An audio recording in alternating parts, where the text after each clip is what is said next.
सुप्रिया सुळे बोलतात, जाऊया.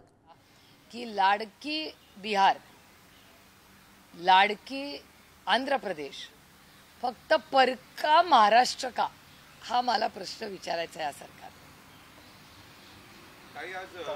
महाराष्ट्राबद्दल या बजेटमध्ये अजूनही नेत्यांना उमगत नाहीये. काय झालंय? भाजपच्या शिवसेनेच्या नेत्यांना प्रतिक्रिया विचारलं तर ते अजूनही अभ्यास करतात. काय नक्की झालंय? अजून रेल्वेची तर प्रेस नोट पण नाही. जे त्यांनी वाचलं, म्हणजे आम्ही लक्ष देऊन कान देऊन सगळ्या नोट्स करत होत्या, त्यामुळे माझं उद्याचं भाषण पण तयार आहे त्यांचं हे ऐकलं. त्याच्यामुळे अजून अभ्यास इमिजिएटली जो आम्ही आत्ता जे बोलतोय ते साधारणपणे जे मोठा ऐकण्याला, म्हणजे आंध्र प्रदेश आणि बिहार या दोघांनाही जे काय दिलं त्याचं अजिबात दुःख नाही, त्याचं स्वागतच करा. पण हे देशाचं बजेट आहे, 2 राज्यांचं बजेट नाही. म्हणजे खुर्ची वाचवण्यासाठी आणि सत्ता टिकवण्यासाठी किती गोष्टी आहेत. म्हणजे मी तुम्हाला एक उदाहरण देते आंध्र प्रदेशचं. आता ज्या नायडूजींनी ह्याच गोष्टी 14 मध्ये मागितल्या होत्या, तेव्हा या सरकारने दिल्या नाही, त्या बरोबर आत्ता दिल्या त्यांनी. म्हणजे ह्याच गोष्टी ते 8-10 वर्ष टू लिटिल टू लेट. म्हणजे जेव्हा ह्याचं क्रेडिट खरं तर जे आंध्र प्रदेश आणि बिहारला मिळालं ना, ह्याचं क्रेडिट ह्या भारताच्या मायबाप जनतेला जातं.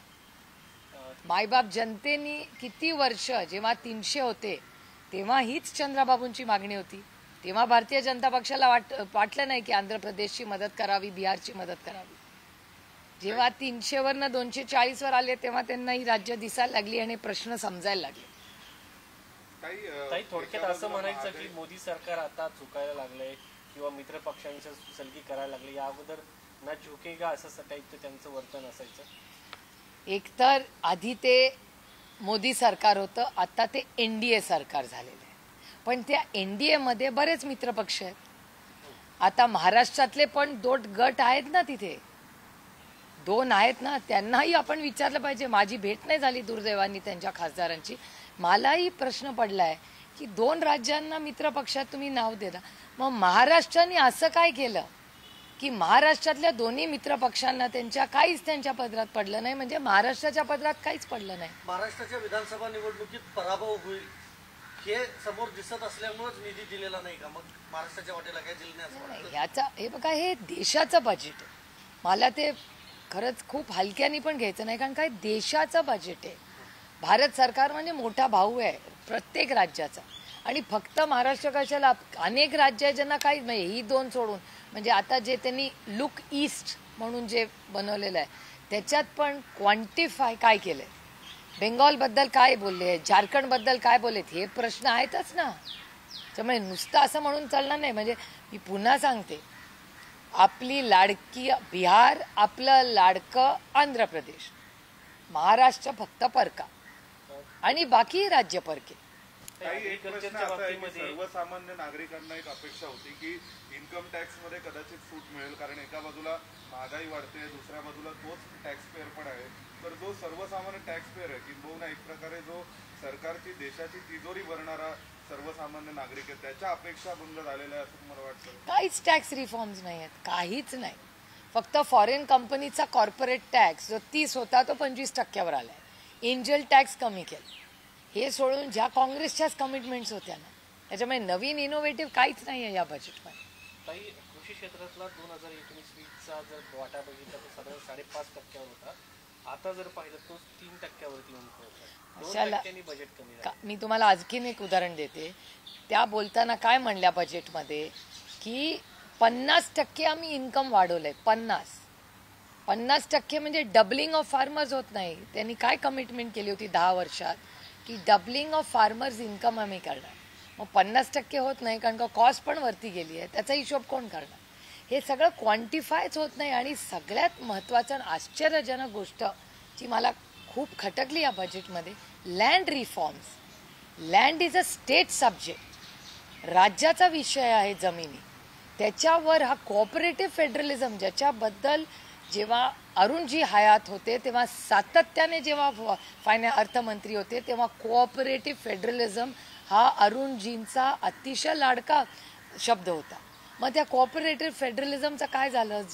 अनेक ते जे निर्मलाजी जे म्हणाल्या की आम्ही सगळे लँड रेकॉर्ड्स जे आहेत त्याचं डिजिटलायझेशन करतो, हे सगळीच राज्य करतायत.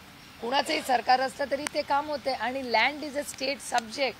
मग राज्याच्या विषयामध्ये केंद्र सरकार का जात आहे? This is going into insulting hurting cooperative federalism. ह्याच्यावर मी बोलणार आहे उद्या सविस्तर.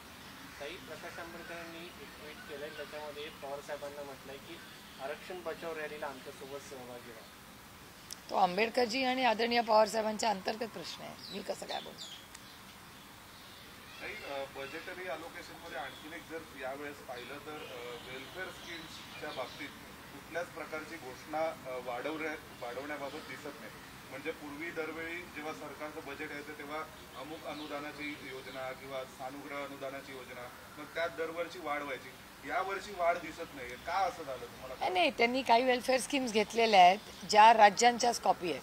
म्हणजे तामिळनाडू आणि महाराष्ट्राच्या ज्या 1-2 स्कीम्स आहेत त्याच त्यांनी इथे घेतलेल्या आहेत. जे न्याय स्कीम जी काँग्रेसची होती तीच बरीचशी त्यांनी आज इथे कॉपी अँड पेस्ट करायचा प्रयत्न केलेला आहे आजच्या त्यांच्या सगळ्या. महायुतीमध्ये ताई मुख्यमंत्री पदावरून अनेक दावे प्रतिदावे केले जात आहेत. आज संजय राऊत यांनी एक दावा केला की महायुतीमध्ये 7 मुख्यमंत्री आहेत. 3 राज्यात आहेत, 2 वेटिंगवर दिल्लीत आहेत आणि 2 वेटिंगला महाराष्ट्रात आहेत. त्याच्यावर शिंदे गटातल्या खासदारांनी अशी टीका केली, महायुतीकडे 7 असले तर महाविकास आघाडीकडे 77 मुख्यमंत्री आहेत. आमच्याकडे टॅलेंटची कमतरताच नाही आहे. एक तर या देशात टॅलेंटची कमतरता नाही. अशा कुठल्याही गैरसमजात कोणी राहू नये. अहो, पोरं जगतात हो आईशिवाय. त्याच्यामुळे कोणीही टॅलेंटच्या कमतरतेत या देशामध्ये कधी तो चालेल. खूप टॅलेंटेड अर्थातच या देशात लोक आहेत. कोणी तुम्हाला सांगितलं की हाच मुख्यमंत्री म्हणून होऊ शकतो? या देशात टॅलेंटची कमतरता कुठल्याच जबाबदारीत नाही. ना माझ्या, ना तुमच्या, ना तुमच्या कॅमेरामॅनच्या. सगळे टॅलेंटेड खूप लोक आहेत या देशात.